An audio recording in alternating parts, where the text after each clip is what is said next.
वाटतं की मला काय वाटतं, त्यांच्यावर जाणार की नाही ही राजसाहेबांची भूमिका आहे. पण मी तुम्हाला सांगितलं की कुठेही एक माणूस अशा प्रकारे सरकारला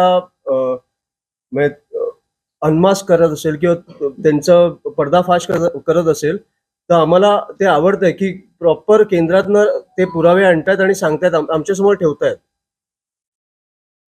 तुम्ही दिल्लीचा विषय काढला. 5 सप्टेंबरला पुन्हा प्रदर्शन आहे दिल्लीला. तुम्ही जाणार, मागच्या वेळेस तुम्ही गेले होते, यावेळी जाणार? मागच्या वेळेला पण राजसाहेबांनी मला सांगितलेलं की जाऊन सोनम वांगचुक सरांना भेटून ये. ते गेल्यानंतर मी लँड झाल्यानंतर त्यांना ते पडद्यात ते काय उचलून नेलं, म्हणून मी अभिजितला भेटलो. हा निर्णय राजसाहेबांचा आहे.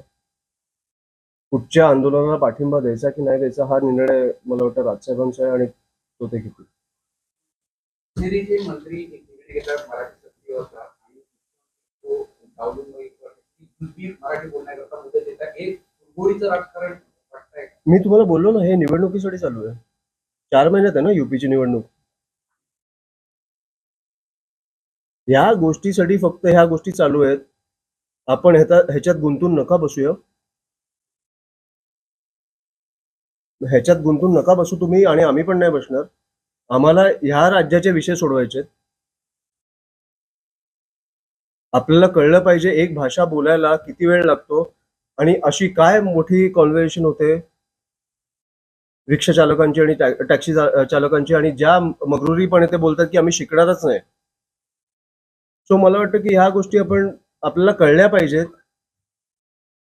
की ह्या फक्त निवडणुकीसाठी होत आहेत आणि तेवढ्यापुरतं ठेवू.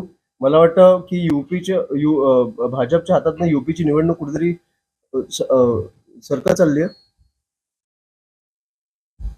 त्याच्यामुळे ह्या गोष्टी होत आहेत.